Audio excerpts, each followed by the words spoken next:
Hello students, आप सभी का फिर से स्वागत है आपके फेवरेट वीडियो गुरु में, जहां मैं आपकी इंग्लिश गुरु आपके साथ जुड़े हुए हैं आपको बैंक और एसएससी दोनों की तैयारी करवाने के लिए। आज जैसा टॉपिक आप देख रहे हैं आपके सामने, आई थिंक आपके वर्ब चैप्टर का सबसे इंटरेस्टिंग और सबसे लर्निंग मतलब सबसे ज्यादा नॉलेजेबल कॉन्सेप्ट जिसमें होता है वो आपके लिंकिंग वर्ब चैप्टर में होता है। अब जैसे लास्ट क्लास का बात था तो हमने क्या क्या पढ़ा था। हमने देखा था कि वर्ब्स को हम फाइनाइट कैटेगरीज में डिवाइड किए थे और डिवाइड करने पर हमने पढ़ा था ट्रांजिटिव और इनट्रांजिटिव वर्ब के बारे में।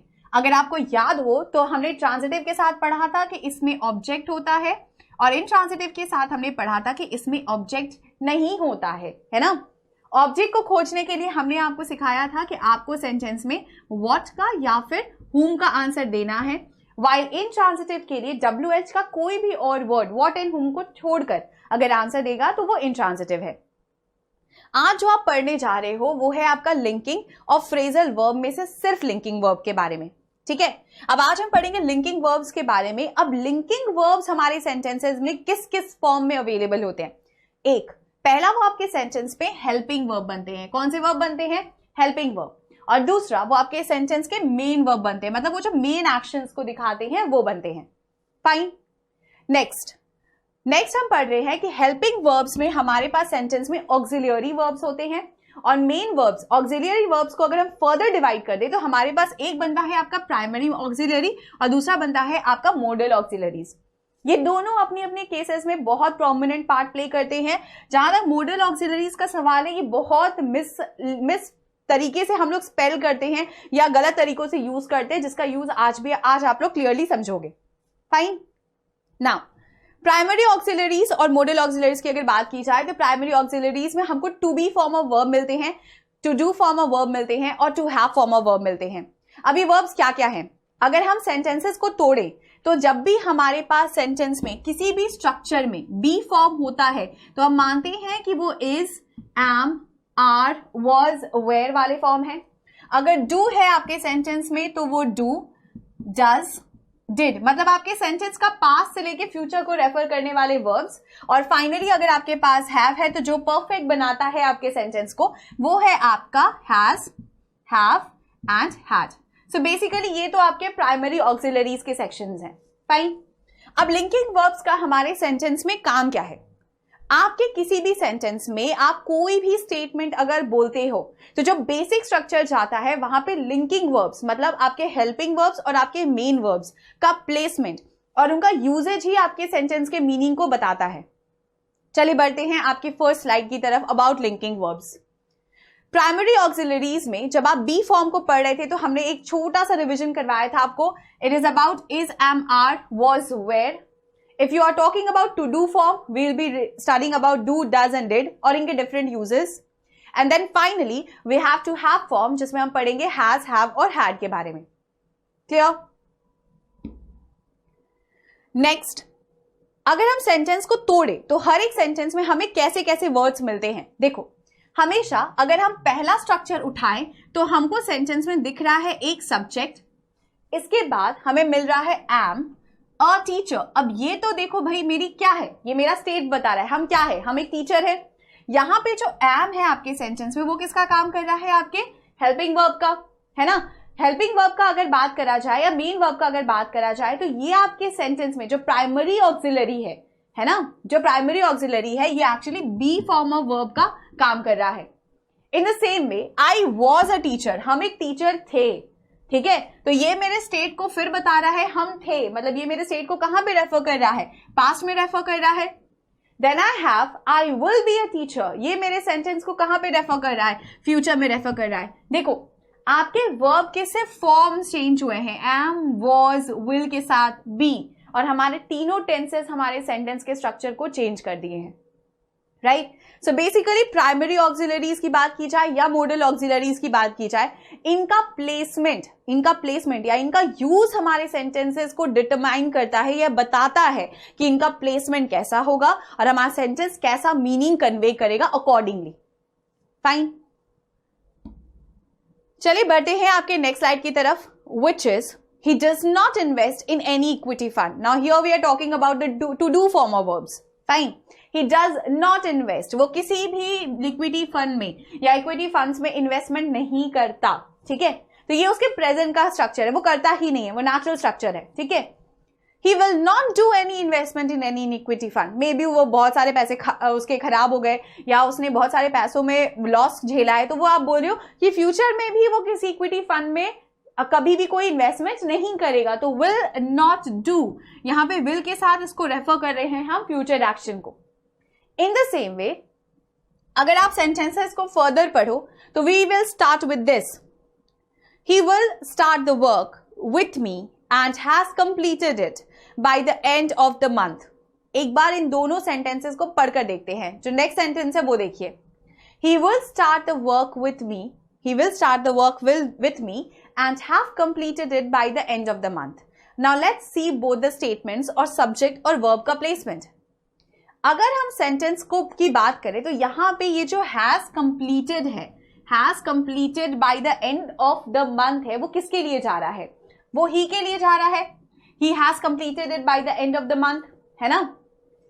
सेंटेंस का जो दूसरा हिस्सा है वहां लिखा है he will start the work with me, वो मेरे साथ ही काम स्टार्ट करेगा, and have completed it by the end of the month, और कंप्लीट कर चुका होगा by the end of the month। yes or no? कर चुका होगा। अब ये हमारे पास्ट एक्शन को रेफर कर रहा है, मतलब मेरा जो स्ट्रक्चर है वो एक्चुअली सेंटेंस में क्या बन रहा है? परफेक्ट बन रहा है। yes or no? अब अगर परफेक्ट बन रहा है तो हम हैज को कैसे यूज करेंगे? हमारा जो कंस्ट्रक्शन होगा वो सेंटेंस में क्या बनेगा? हैव। yes or no? वो आपके सेंटेंस में क्या बनेगा? हैव। तो बेसिकली अगर हम देखें तो हमारा जो फर्स्ट सेंटेंस था वो डेफिनेटली रॉन्ग था। हमारा करेक्ट स्टेटमेंट कौन सा होगा? Question number 2। क्लियर? अब इसको फिर से समझिएगा। आप बोलना चाह रहे थे कि वो मेरे साथ काम स्टार्ट करेगा, तो future reference will start the work, fine, and have completed it by the end of the month, और by the end of the month complete कर चुका होगा। देखो पहला एक्शन फ्यूचर में होने वाला था इसीलिए फ्यूचर, और कर चुका होगा का रेफरेंस जो है सेंटेंस के दूसरे हिस्से में परफेक्ट के लिए जा रहा है। कर चुका होगा मतलब कर चुका होगा का जो रेफरेंस है वो स्ट्रक्चर परफेक्ट बना रहा है, तो जो आपका करेक्शन हो जाएगा वो हैज की जगह किसको हम प्रेफरेंस देंगे? हैव को। क्लियर? ये तो थे आपके दो सेंटेंसेस जहां पे आपने लिंकिंग वर्ब्स के अलग अलग फॉर्म्स को पढ़ा, fine. Now let's start with model and plus marginal auxiliary. Now what is model plus marginal auxiliary? Let's see. पहले तो समझते हैं मोडल ऑक्सिलरीज कौन कौन से हैं। Will, shall, would, should, can, could, may, might, ought, must, ought to, need, dare and used to. ये सारे हमारे जो वर्ड्स आप देख रहे हो आपके सामने, ये सब के सब हमारे मोडल ऑक्सिलरीज हैं, जिनमें से सिर्फ दो ऐसे हैं जो अपने साथ इंफिनिटिव को लेकर चलते हैं। कौन कौन से? Ought to and used to. ठीक है, now let's see about them. Modal verbs जितने होते हैं आपके सेंटेंस में वो हमेशा फर्स्ट फॉर्म में होंगे।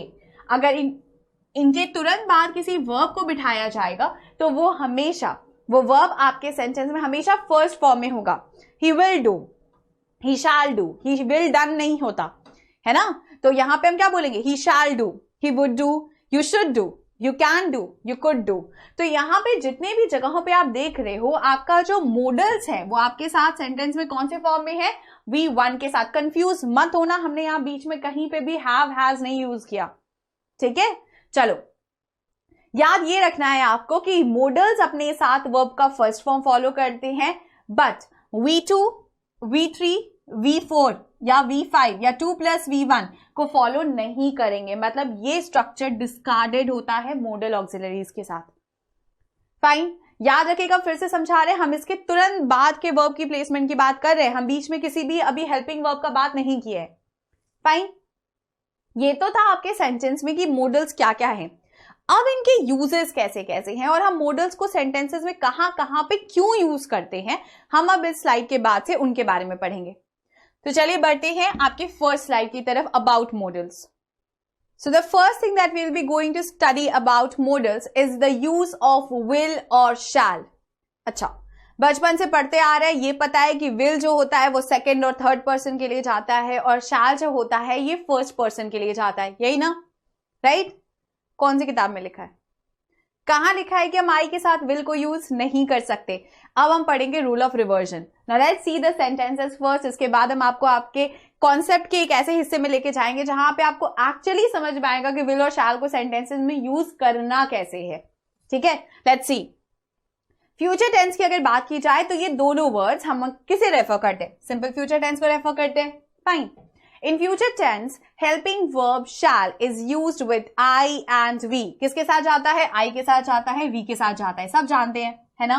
कि हम हमेशा फर्स्ट पर्सन के साथ प्रेफरेंस किसको देते हैं? shall को। चलिए, ये तो वो रूल है जो हमें पता है। आगे बढ़ते हैं। Helping verb will is used with all others. बाकी सारों के साथ कौन यूज किया जाता है? will को यूज किया जाता है, ये भी हम जानते हैं। Now let's see the third statement. Third statement में लिखा है when you are to make a commitment or warn someone to emphasize something, अगर आप किसी को warn करना चाहते हो, किसी तरीके की कमिटमेंट देना चाहते हो या किसी एक्शन पे emphasize करना चाहते हो, तब जो हम फॉर्म यूज करते हैं वो होगा आपका shall और will को रिवर्स करके। Now this is called the rule of reversion. Now what is the rule of reversion? जो आपके फर्स्ट पर्सन के साथ, ठीक है, विल है, वो आपके फर्स्ट पर्सन के साथ शैल की अगर बात की जाए शैल नहीं है, ये उल्टा होता है। और जो आपके सेकंड और थर्ड पर्सन के साथ विल है वो आपके सेकंड और थर्ड पर्सन के साथ शैल नहीं होता। अब आप बोलोगे मैम ये क्या हो रहा है, क्या होता है, क्या नहीं होता है? लेट्स सी सम एग्जांपल्स और आपको क्लियर हो जाएगा with a very brief chart of yours. एक सिंपल सा चार्ट आपके सामने हमने पोर्ट्रे करके रखा है, अब इसको ऐसे समझो। देखो, अब आपका फर्स्ट पर्सन सिंगुलर भी हो सकता है और प्लूरल भी हो सकता है, यहां तक कोई दिक्कत नहीं। चलो, जब हम फर्स्ट पर्सन के साथ अपने स्ट्रक्चर में शैल को यूज करते हैं तो हम बोल रहे हैं कि ये एक नॉर्मल फ्यूचर एक्शन है। मेरा जो सेंटेंस बनेगा वो एक नॉर्मल फ्यूचर एक्शन बताएगा, जैसे I shall meet you tomorrow, I shall bring my mother home tomorrow. कोई भी नॉर्मल एक्शन जो आप सिंपली जनरल सेंस में समझा रहे हो कि ये हम फ्यूचर में करने जा रहे हैं, वो आपके साथ आई के साथ या वी के साथ शैल हो जाएगा। लेकिन अगर आप इसी फर्स्ट पर्सन के साथ आप विल बिठा दोगे तो सेंटेंस में ये बन जाएगा आपका प्रॉमिस, कमांड, डिटर्मिनेशन या फिर वार्निंग। मतलब बेसिक में अगर बोला जाए तो ये कंपल्शन हो जाएगा। क्या हो जाएगा? कंपल्शन हो जाएगा, मतलब ये एक्शन का होना तय है, हो जाएगा। ठीक है, यहां कंपल्सिव एक्शन एक्ट हो जाएगा। जैसे कि अगर हम सेंटेंस में बात करें कि मान लीजिए अगर हम सिंपल सा एक छोटा सा स्टेटमेंट अगर ले ले कि अगर हमें बोलना होगा कि हम आपसे कल मिलेंगे, ठीक, I shall meet you tomorrow, I will meet you tomorrow का मतलब क्या हो जाएगा कि किसी भी हाल में हम आपसे कल मिलेंगे। कुछ भी हो जाए आज हमें डॉक्टर के पास जाना ही है, आपका स्टेटमेंट है कुछ भी हो जाए आज हमें डॉक्टर के पास जाना ही है, तो आप स्टेटमेंट क्या बोलेंगे? What may come या come what may, I will go to the doctor। कुछ भी हो जाए हम डॉक्टर के पास जाएंगे, ये सर्टेन एक्शंस बताते हैं। क्लियर? तो ये रूल में कहीं नहीं लिखा कि आप आई के साथ विल को यूज नहीं कर सकते, बिल्कुल कर सकते हैं। जैसे मान लीजिए अगर हमें किसी को मारना होगा तो हम इज्जत से थोड़ी ना मारेंगे आई शैल किल यू, हम डिटरमिन्ड है कि हम किसी को मारेंगे तो हम क्या बोलेंगे? आई विल किल यू, है ना? ये एक ऐसा सेंटेंस है जिसको हम नॉर्मली यूज करते हैं और वहां पे हम हमेशा आई के साथ किसको यूज करते हैं? विल को। क्यों यूज कर रहे हैं? क्योंकि हमारे सेंटेंस में वहां पे डिटर्मिनेशन है। Is that clear? हम डिटरमिन्ड है कि हम किसी को मारेंगे। समझ आया? तो बेसिकली ये तो सिर्फ समझाने के लिए था, बट आपको याद क्या क्या रखना है। Let's C, first person singular या प्लूरल फॉर्म में अगर शैल ले रहा है तो एक नॉर्मल फ्यूचर एक्शन को रेफर कर रहा है। किसको रेफर कर रहा है? एक नॉर्मल फ्यूचर एक्शन को। वहीं पे अगर हमारा फर्स्ट पर्सन अपने साथ विल ले रहा है तो ये रूल रिवर्स हो जाएगा। अब ये नॉर्मल फ्यूचर एक्शन ना होकर सर्टेन एक्शंस के लिए रेफर किया जाएगा, जैसे कि प्रॉमिस, कमांड, डिटर्मिनेशन, वार्निंग या बेसिकली सर्टेन एक्शन और compulsive actions. Clear? Let's move on to your next slide about second person. Now the second person slide states that अगर आपके पास सेंटेंस में सेकंड और थर्ड पर्सन, हम इकट्ठे पढ़ा रहे हैं इसलिए ताकि आपको इकट्ठे याद हो जाए, ठीक है? सेकंड और थर्ड पर्सन अपने साथ, ठीक है, विल को ले रहा है। अब सेकंड और थर्ड पर्सन कोई भी हो सकता है, you, he, she, Ram, Shyam, कोई भी, है ना? अगर आपके साथ वो सेकंड पर्सन अपने साथ विल ले रहा है तो अब उल्टा, पिछली बार फर्स्ट पर्सन था तो प्रॉमिस, कमांड, डिटर्मिनेशन बन रहा था, लेकिन यहां पे हम जब विल ले रहे तो अब ये नॉर्मल फ्यूचर एक्शन बन जाएगा। कैसा बन जाएगा? Normal future action. ठीक है, he will come to visit me, he will come to visit me, normal future action, वो मुझे मिलने आएगा, है ना।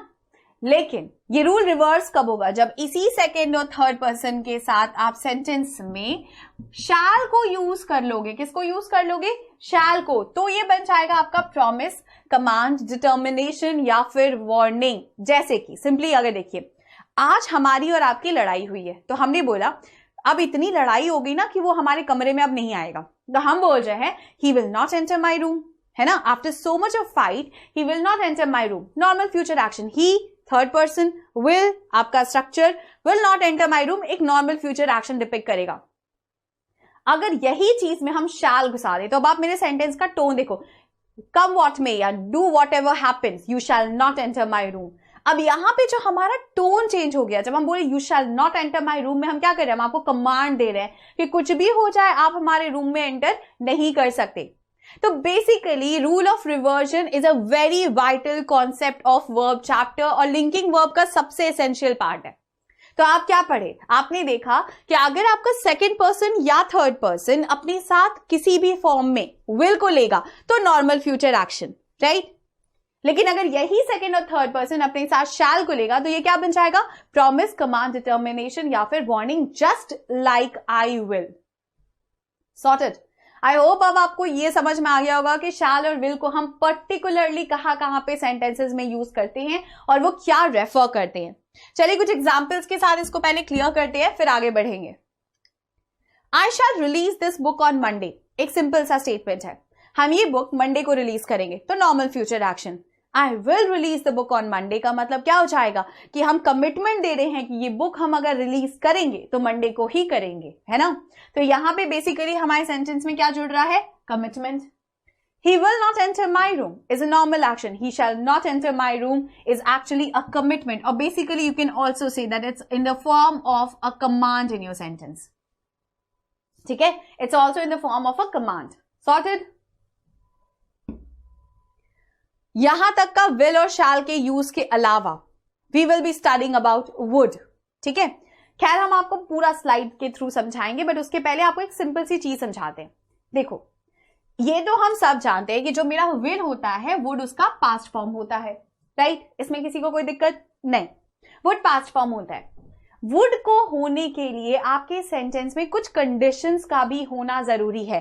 खैर आप लोग ने क्योंकि कंडीशनल क्लॉजेस पढ़े हैं तो आप इसको इजीली रेफर कर सकते हैं, बट फिर भी for your own knowledge there is something that you should know. देखो, अगर वाला जो कॉन्सेप्ट आता है ना, जहां पे हम सेंटेंसेस को बोलते हैं कि अगर हम ये करते तो वो होता, या अगर हम ये होते तो वो होता, वो क्यों होता है। देखो, बेसिक सिंपल 3 कॉन्सेप्ट्स को हमेशा याद रखिएगा वुड के लिए। पहला, अगर आपका सेंटेंस कंडीशनल है, कौन सा है, कंडीशनल है।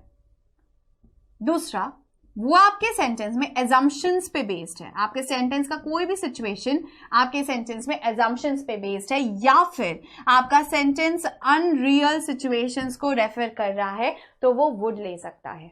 क्या ले सकता है, वुड ले सकता है। Let's see an example. बचपन का एक सबसे सिंपल एग्जाम्पल हमने पढ़ा था, if I were a bird, I will fly बोलते हैं या वुड फ्लाई बोलते हैं। हम सबको पता है कि इसमें जो ब्लैंक बैठेगा वो सेंटेंस में क्या होगा, आई वुड फ्लाई। अब ये क्यों हो रहा है, देखो, फर्स्ट ऑफ ऑल इफ आपके सेंटेंस को कंडीशनल बना रहा है। दूसरा, if I were a bird, अगर हम बर्ड होते, एजम्पशन अगर होते तो। दूसरा, I would fly, unreal situation को डिपिक्ट कर रहा है। इनमें से कोई भी क्लियर होने से आपका सेंटेंस सिंपली वुड ले सकता है। ये तो बेसिक है about would, right. But would के इसके अलावा भी आपके वुड के हम बहुत सारे यूजेस पढ़ते हैं, जैसे पास्ट को रेफर करने के लिए, the managers informed me that, managers ने मुझे इन्फॉर्म किया। अब ये एक्शन तो पास्ट हो गया, लेकिन सेंटेंस लिखा है his employees will compile the data, कैसे हो जाएगा कि उसके एम्प्लॉइज डेटा कंपाइल करेंगे, यही ना बोला, करेंगे, है ना। मतलब क्योंकि इंफॉर्मेशन भी पास्ट का है तो कंपाइलेशन भी पास्ट का होगा, राइट। तो मेरा यहां पे विल की जगह जो स्टेटमेंट होगा वो करेक्शन क्या होगा, the managers informed me that the employees would compile the data. मेरा स्टेटमेंट यहां पे किसको लेगा, वुड को लेगा, जब वो पास्ट के किसी इंफॉर्मेशन या फिर किसी एक्शन को रेफर कर रहा होता है। सॉर्टेड। ये तो आपके वुड का सबसे बेसिक है। देखो हमने आपको क्या बताया कि वुड के होने के लिए सिंपल पास्ट टेंस रेफर करते हैं। अब यहाँ पे क्योंकि जो मेरा फर्स्ट एक्शन है जो मैनेजर्स का है, वो जो इंफॉर्मेशन दे रहे हैं आपके सेंटेंस में, है ना, कि हमारे एम्प्लॉइज कंपाइल डेटा करेंगे, डेटा को कंपाइल करेंगे, तो वो पास्ट को रेफर कर रहा है, राइट। तो इसीलिए जो आपका सेंटेंस का जो कंस्ट्रक्शन होगा वो भी फ्यूचर को रेफर ना करके किसको लेगा, वुड को लेगा। क्लियर। फर्दर वुड आपके सेंटेंस में पास्ट हैबिट को भी रेफर करता है। यूज्ड टू देखा है ना, यूज्ड टू, जैसे हम यूज्ड टू बोलते हैं बिल्कुल वैसे ही वुड भी रेफर होता है। यूज्ड टू हम आपको वैसे अलग से पढ़ाएंगे, ठीक है, क्योंकि उससे रिलेटेड एरर्स और अलग से हैं और रूल्स भी इसके साथ अलग से जुड़ते हैं। पर फिलहाल के लिए कोई पास्ट एक्शन जो आप करते थे, कोई भी पास्ट हैबिट जो आप करते थे, वो वुड के साथ रेफर की जा सकती है। जैसे I used to study for several hours, उसी तरीके से I would study for several hours, right. जैसे आप सेंटेंस में बोल रहे हो ना कि आई यूज्ड टू स्टडी, हम पहले पढ़ते थे, उसी तरीके से आप बोल सकते हो आई would study for several hours, और हमारे दोनों ही सेंटेंसेस इक्वली करेक्ट हैं। समझ आया। ये तो आपके वुड का पास्ट एक्शन है, जब हमने ये इसलिए लिख लिया ताकि आपको ये याद करने में आसानी हो जाएगी। हम यूज्ड टू के रेफरेंस में भी हम सेंटेंसेस में वुड को यूज करते हैं। क्लियर। उसी तरीके से अगर हम बोले अ पोलाइट फॉर्म ऑफ रिक्वेस्ट, ठीक है, बहुत प्यार से किसी से अगर आप पोलाइटली कोई रिक्वेस्ट भी कर रहे हो तो वो भी आपके सेंटेंस में वुड को रेफर कर सकता है। जैसे would you like to speak on this topic, क्या आप इस टॉपिक पे कुछ कहना चाहते हैं, just a polite form of request. तो वहां पे भी हम सेंटेंसेस में वुड को यूज करते हैं। इसके अलावा अगर आप बोलो सेंटेंस में I would like to work with you, हम आपके साथ काम करना चाहते हैं, बस रेफर ये करना कि जब पोलाइट रिक्वेस्ट होगा तो जो फॉर्म होता है वो वर्ब का आपका प्रेजेंट होता है। वुड यू लाइक है, या I would like to work with you, दोनों ही जगहों पे हम क्या देख रहे हैं, हमारे जो वर्ब्स हैं सेंटेंसेस में वो प्रेजेंट को रिलेट कर रहे हैं। फाइन। जैसे आपका सेकेंड सेंटेंस भी उतना ही करेक्ट था। नेक्स्ट, वुड आपके सेंटेंस में प्रोबेबिलिटी भी शो करता है, हो सकता है, ठीक है। प्रोबेबिलिटी मतलब यहाँ कंफर्मेशन नहीं होता। जैसे विल में क्या था, हम सर्टेन एक्शंस को रेफर कर रहे थे, लेकिन वुड में हम प्रोबेबिलिटी को भी रेफर करते हैं। जैसे ये हो सकता है, ठीक है, इसके होने के कुछ चांसेस हैं, ये भी वुड के साथ रेफर किया जा सकता है। Just like this, it would be my teachers note, किसके नोट्स हैं, हो सकता है ये मेरे टीचर्स के नोट हो या मेरे टीचर के नोट्स हो। तो यहाँ पे जब आप बोल रहे हो तो आप बोल रहे हो सकता है। तो वुड का जो यहाँ रेफरेंस निकल रहा है, apart from polite स्टेटिंग past habit, हम इसको ये भी रेफर कर सकते हैं कि ये हो सकता है वाला सेंस हो। मतलब बेसिकली आपके सेंटेंस में ये प्रोबेबिलिटी भी बन सकता है। Clear. Let's see one more example, he would be my boss, वो मेरा बॉस हो सकता है, ठीक है, हो सकता है वो मेरा बॉस बन जाए। आप सेंटेंस में ये भी रेफर कर रहे हो, है ना। तो सेंटेंस का कोई भी स्ट्रक्चर जो नॉर्मल प्रोबेबिलिटी या ऐसे सिचुएशंस को रिलेट करता है जो अजम्पशंस पे बेस्ड होते हैं, वो भी आपके सेंटेंसेस में वुड को रेफर कर सकते हैं। फाइन। एक चीज आपको और समझा देते हैं हम आपको ना, अगर वाला जो ये सेंटेंस में आपका कंडीशन वाला जो रूल है इसको थोड़ा सा क्लियर और कर देते हैं। देखो हम अगर बोल रहे हैं कि हम चाहते हैं कि जो मेरा बेटा है वो बड़ा होकर एस्ट्रोनॉट बने, ठीक है। आप भी तो कुछ चाहते थे ना बचपन में कि आप बड़े होगे डॉक्टर बनोगे, इंजीनियर बनोगे, हम भी चाहते थे कुछ ना कुछ, है ना, लेकिन क्या बन पाए, नहीं। कंडीशनल सेंटेंस हो गया। अब तो ये अजम्पशन या फिर अनरियल सिचुएशन हो गई हमारे लिए, है ना। तो हम क्या बोलेंगे, I wish my son will become an astronaut या वुड बिकम एन एस्ट्रोनॉट। आप सेंटेंस में क्या बोलोगे, आई विश, क्योंकि यहाँ विश आपका अनरियल सिचुएशन डिपिक्ट कर रहा है, तो आप सेंटेंस में यूज करोगे I wish my son would become an astronaut, ठीक है। उसी तरीके से अगर हम बोल रहे हैं सेंटेंस को थोड़ा सा और मॉडिफाई अगर किया जाए, तो हम अगर मान लीजिए बोले कि हम चाहते हैं कि जब हम घर पहुंचे मेरी मदर मेरे लिए बिरयानी कुक करके रखे। अब ये पॉसिबल नहीं है, मम्मी रोज बिरयानी कभी नहीं बना सकती, है ना। तो हम सेंटेंस में क्या बोलेंगे, I wish my mom would prepare biryani daily for me. तो बेसिकली कोई भी सेंटेंस जहां पे जरूरी नहीं, देखो कंडीशन होने के लिए आपके पास इफ हो, वेदर हो, ऐसा कोई हार्ड एंड फास्ट रूल नहीं है। कभी कभी ऐसे वर्ड्स जैसे कि एज हो गया, एज इफ हो गया, इफ हो गया, ऑल्दो हो गया, दो हो गया, ये वर्ड्स भी हमारे सेंटेंस में, या प्रेफर, विश, हमारे चाहने से थोड़ी ना कुछ हो जाएगा, ये भी सेंटेंसेस में कंडीशंस को बनाते हैं। क्लियर। अब जब ये सेंटेंसेस में कंडीशंस को बनाते हैं तो ये क्लॉजेस को भी वैसे ही रेफर करेंगे। बस आप इतना याद रखना कि अगर कोई ऐसा अनरियल सिचुएशन आता है तो आपके दिमाग में जो सबसे पहला फॉर्म होना चाहिए वो क्या होगा, वुड होगा। बाकी परफेक्ट का फॉर्म अलग है, वो तो आपने कंडीशन में पढ़ लिया है। कि अगर परफेक्ट होगा तो कंसिक्वेंस कैसा आएगा। क्लियर? चलिए, ये तो थे आपके दोनों सेंटेंसेस जो बिल्कुल सही थे। यहां तक हमने पढ़ा कि हमारे सेंटेंस में विल और शैल कैसे यूज होगा, वुड को हम कैसे रेफर करेंगे। यहां तक की स्लाइड को आप बिल्कुल रिवाइज करिएगा ताकि आप लोगों को बेसिक्स ऑफ मॉडल्स क्लियर हो जाएं। जब हम नेक्स्ट डे आपसे मिलेंगे तो बहुत सारे और मॉडल्स के साथ मिलेंगे।